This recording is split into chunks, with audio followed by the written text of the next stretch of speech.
Like Wilbon, Tony, a new study says dinosaurs were thriving until the asteroid struck.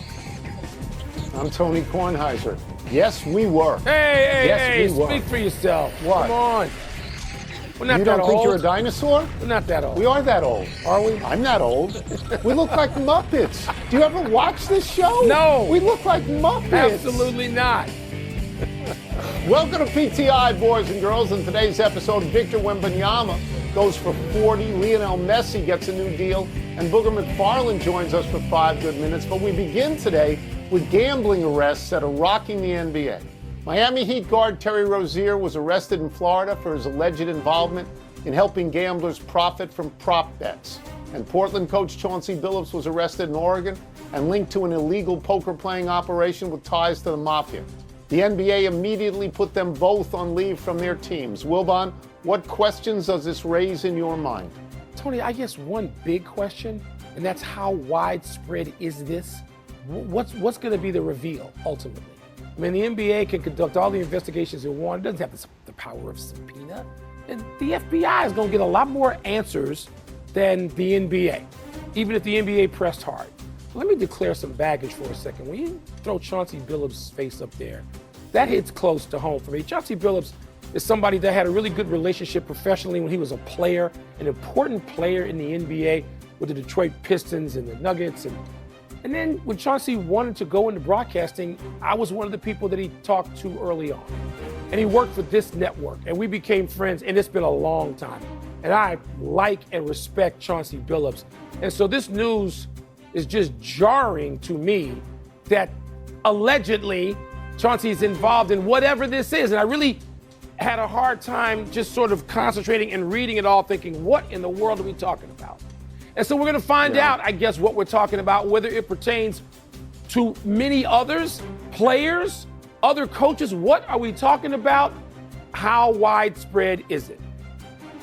This is a really bad look for the NBA as they start their season. Look, on these gambling types of stories, they are very complicated and they're very murky, and that is because all the sports leagues now have sports betting partners, and they encourage people to bet, including this network with ESPN Bet, right. Including this one.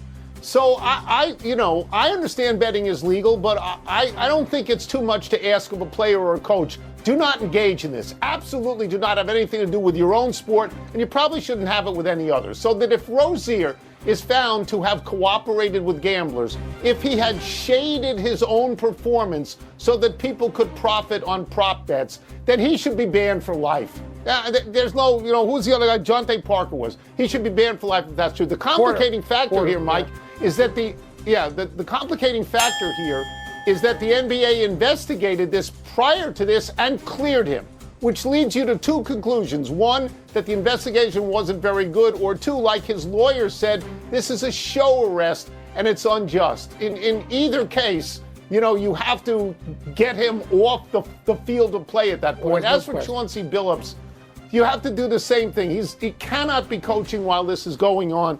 What are the notes that I took here?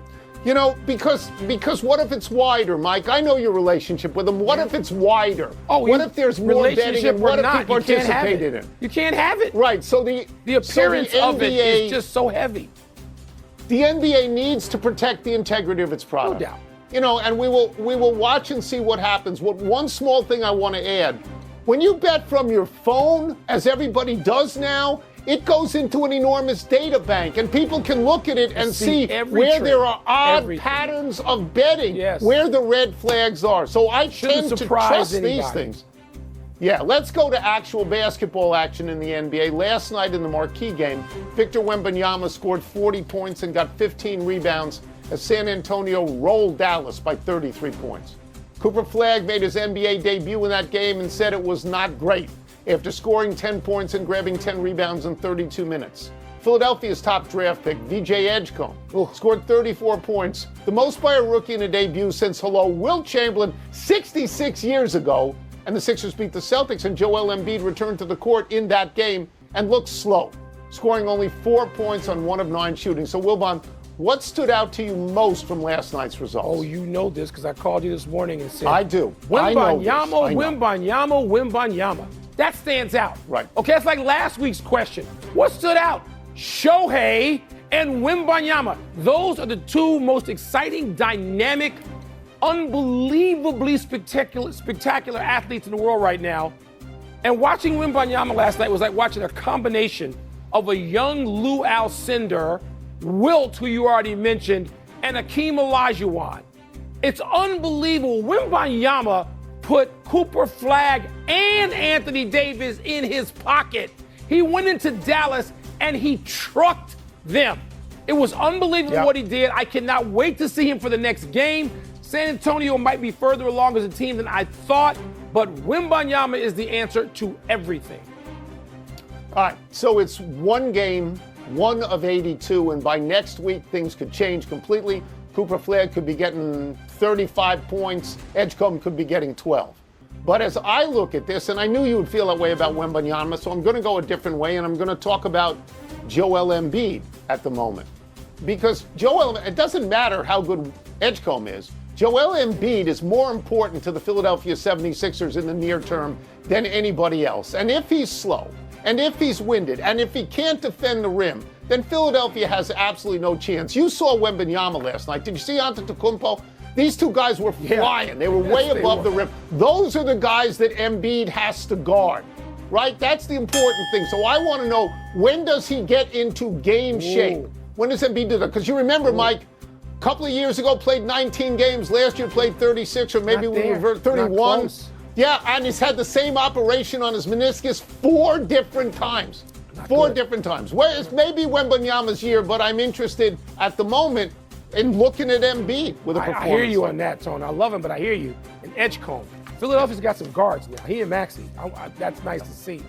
Now, to baseball's 2 newest managers.